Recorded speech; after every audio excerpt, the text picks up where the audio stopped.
बच्चों, अब तक जो हम लोगों ने बात की वह स्वदेशी आंदोलन के बारे में बातचीत थी। हालांकि हमारी बातचीत अभी पूरी नहीं हो पाई है, तो हम लोग एक बार पीछे की चीज़ों को देख लेते हैं कि कल हम लोगों ने क्या पढ़ा और आज हम लोग क्या पढ़ेंगे। हमने सबसे पहले आपको बताया था कि यह आंदोलन क्या है। तो मैंने आपको यहाँ पर बताया था कि यह जो आंदोलन है वो ब्रिटिश उपनिवेशवाद के खिलाफ एक आंदोलन है जो राष्ट्रवाद को और जुझारू बनाता है।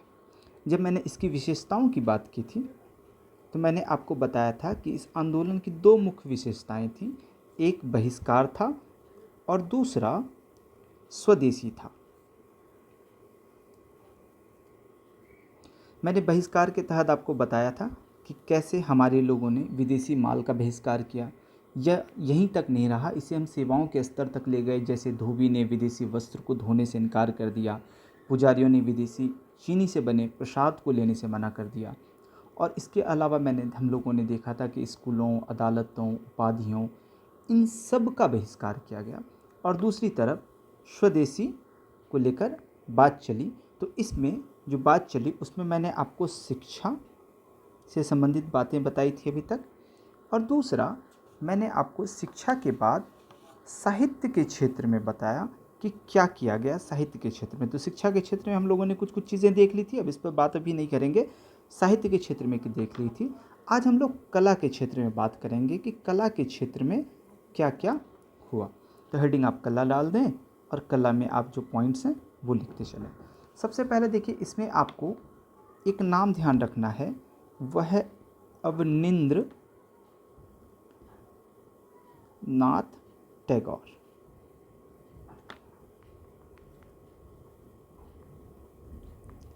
ये जो अवनिंद्र नाथ टैगोर हैं, इन्होंने इसी दौरान एक आंदोलन चलाया जिसे नाट्य कला आंदोलन के नाम से जाना जाता है। तो आपको एक फैक्ट ये ध्यान रखना है, कभी अगर प्रश्न आ जाए कि नाट्य कला आंदोलन किसने स्टार्ट किया था, तो वह अवनिंद्रनाथ टैगोर थे। दूसरी बात, अवनिंद्रनाथ टैगोर ने एक भारत माता की तस्वीर बनाई।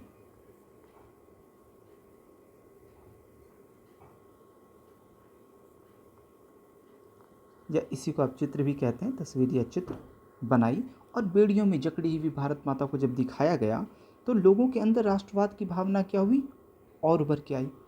ये जो कला के क्षेत्र में ये लोग जो प्रेरणा ले रहे थे वह कहाँ से ले रहे थे, तो हमारी पुरानी अजंता एवं एलोरा, यहाँ की जो कला है, यहाँ की जो पेंटिंग है, ये इससे प्रेरणा ले रहे थे। अब आते हैं हम लोग कुछ संस्थाओं को देख लेते हैं। एक संस्था बनी थी 1906 में, इसका नाम था Indian society of oriental arts. यह संस्था बनी थी और इस संस्था ने जो पहली छात्रवृत्ति दी वह आपको ध्यान रखना है। यह नंदलाल बोस थे, इनको मिली। कला के क्षेत्र में आप एक और नाम ध्यान रखिएगा, रविंद्रनाथ टैगोर।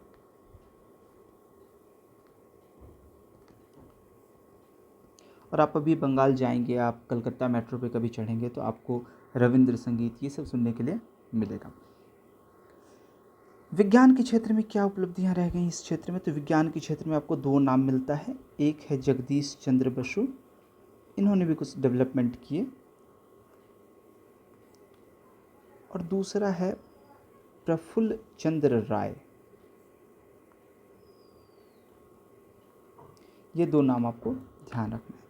उद्योग के क्षेत्र में क्या हुआ स्वदेशी आंदोलन के दौरान, देखिए उद्योग के क्षेत्र में काम तो किया गया, लेकिन ज़्यादातर उद्योग जो है वह सक्सेस नहीं हो पाया, सफल नहीं हो पाया।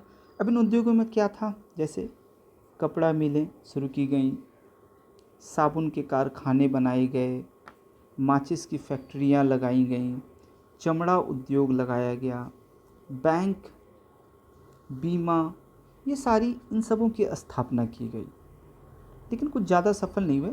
दो जो सफल रहे उनको आपको ध्यान रखना है। एक तो है बैंक, उसका नाम है बैंक ऑफ इंडिया, ये बनी। दूसरा एक आपको ध्यान रखना है Bengal chemical factory, Bengal chemicals factory, ये बीसी राय की थी। ये आपको ध्यान रखना है बंगाल केमिकल फैक्ट्री के बारे में। इसके अलावा एक ना जहाज रानी उद्योग है, उसका नाम है स्वदेशी स्टीम नेविगेशन। ये चिदम्बरम पिल्ले, आपको याद है मैंने आपको गरम दल के बारे में बताया था, चिदम्बरम पिल्लई, तो इनकी थी ये मद्रास से कोलंबो तक इनका जहाज चलता था। तो ये उद्योगों को लेकर के बात थी। अब हम ज़रा देख लें राजनीति क्षेत्र में क्या हुआ। अगर हम राजनीतिक क्षेत्र की बात करें तो इसमें क्या हमको सकारात्मक चीज़ें डेवलपमेंट देखने के लिए मिलता है। देखिए, एक तो आप जान रहे हैं कि कांग्रेस के मंच से पहली बार स्वराज, स्वशासन, इन सब चीज़ों की मांग की जाने लगी। एक संगठन है, उसने स्वदेशी आंदोलन का प्रचार जो है वो गांव-गांव तक पहुंचा है। उस संगठन के बारे में आपको याद होना चाहिए। यह संगठन है स्वदेश बांधव समिति। इस पर क्वेश्चन पूछ लेते हैं। और ये जो बनाया था वह थे अश्विनी कुमार दत्त। तो ये नाम आपको ध्यान रखना है। ये 12 साल के थे और 12 साल में जी सबसे ज़्यादा सक्सेसफुल रहा था हमारा स्वदेशी आंदोलन।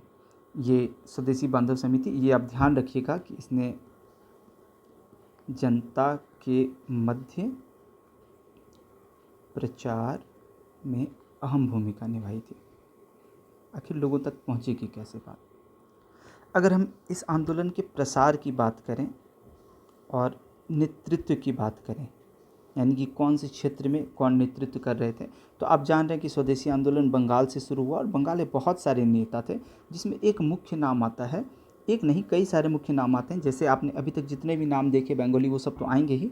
एक नाम आप ध्यान रख लीजिएगा, वो हैं सुरेंद्रनाथ बनर्जी। आप इनसे पहले से परिचित हैं।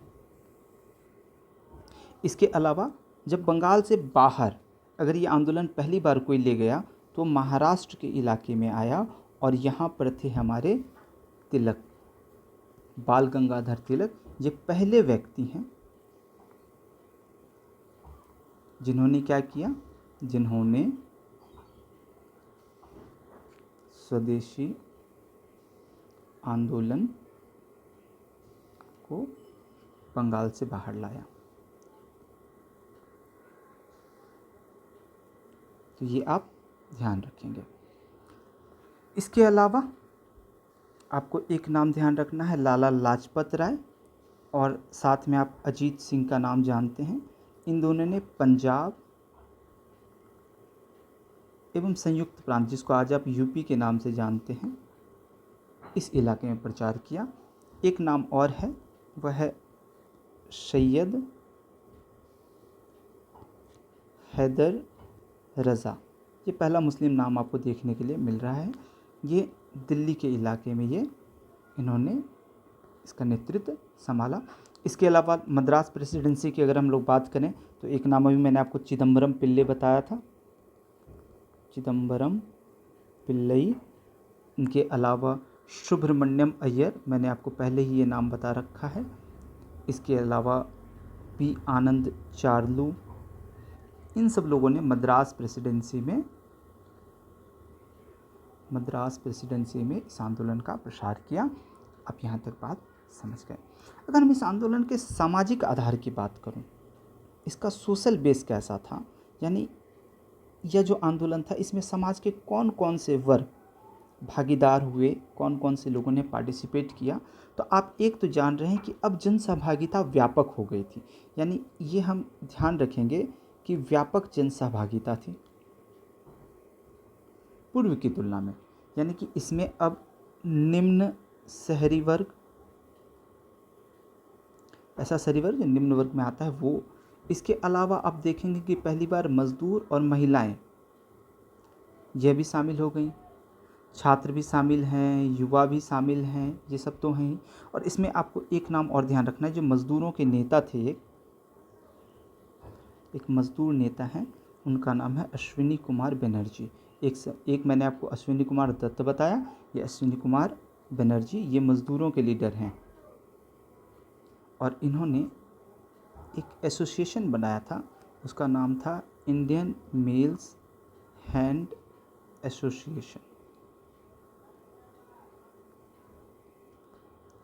अगर मुसलमानों की बात करें तो मुसलमानों की इसमें भागीदारी काफ़ी सीमित थी, मैं आगे बात करूंगा इस पे, ये बात आप ध्यान रखिए।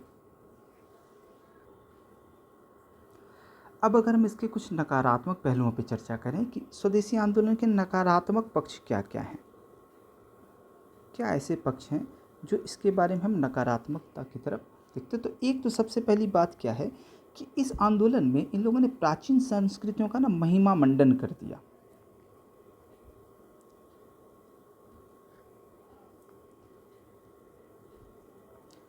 देखिए, अपनी संस्कृति पर गर्व करना अच्छी बात होती है, लेकिन कई बार क्या होता है कि हम गर्व करते करते इलॉजिकल बात करने लग जाते हैं, तो कई बार महिमा मंडित करने लगते हैं तो फिर वो लॉजिक से चीज़ें थोड़ी हट जाती हैं। इसके अलावा इस स्वदेशी आंदोलन में जो धार्मिक प्रतीक थे, जो धार्मिक छवियां थीं, इसका गलत इस्तेमाल किया है। इन लोगों ने मध्यकाल की आलोचना की, जैसा मैंने आपको एक उदाहरण दे करके बताया था कि तिलक साहब ने अफजल खां की हत्या को जायज़ ठहराया था। तो इससे मध्यकाल की आलोचना करने से क्या हुआ, जब इन्होंने मध्यकाल की आलोचना की तो इससे हिंदू और मुस्लिम इनके बीच तनाव बढ़ गए, और जब ये तनाव बढ़ा तो आंदोलन क्या हो गया, कमज़ोर। ये बात आप ध्यान रखेंगे।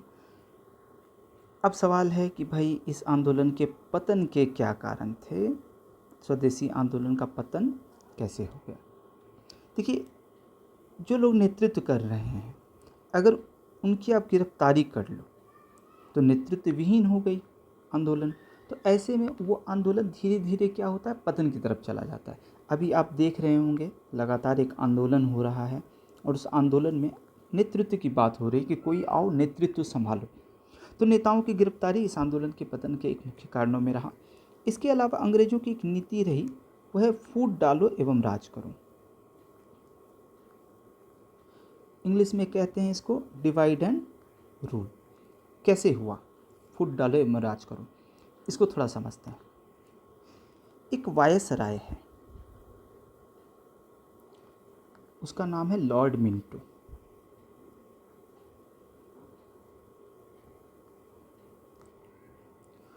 अक्टूबर 1906 की बात है। एक मुसलमानों का प्रतिनिधि मंडल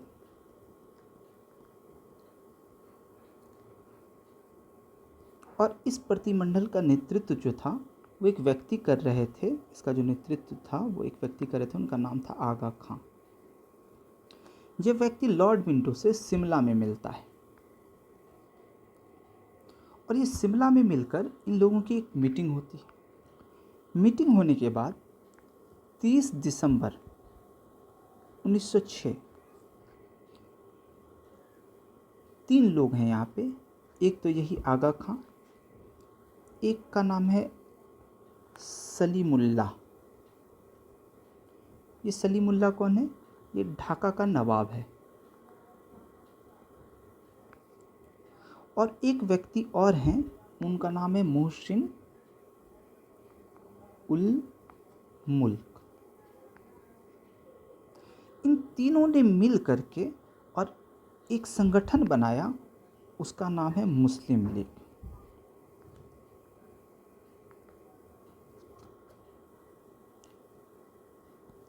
ये संगठन बना। इस संगठन का जो है अध्यक्ष किसको बनाया गया, अध्यक्ष बनाया गया आगा खां को।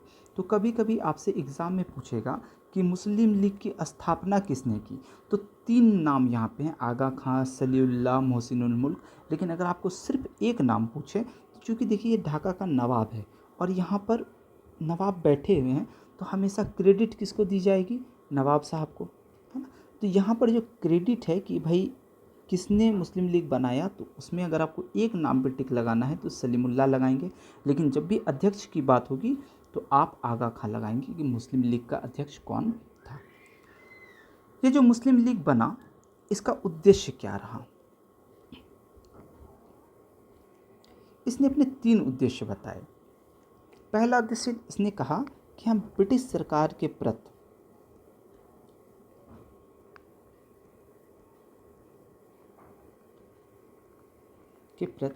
जो निष्ठा है, किसकी? मुसलमानों की, उस निष्ठा को क्या करेंगे? बढ़ाएंगे। दूसरा इन्होंने कहा कि जो मुस्लिम हैं, मुस्लिमों के राजनीतिक अधिकार, इसकी रक्षा के लिए कदम उठाएंगे। और तीसरी बात इन्होंने जो कही वो एक तरह से फर्जी ही है। ये इन्होंने कहा कि जो अन्य संप्रदाय हैं, अन्य संप्रदाय के प्रति अगर कोई वैमनस्य भाव उत्पन्न होता है, कोई वैमनस्य भाव अगर उत्पन्न होता है तो उसको हम क्या करेंगे? रोकेंगे। ये इनके उद्देश्य थे। 2 साल के बाद 1908 में इनका एक अधिवेशन होता है अमृतसर में, और अमृतसर के अधिवेशन में ये पृथक निर्वाचन की मांग करते हैं।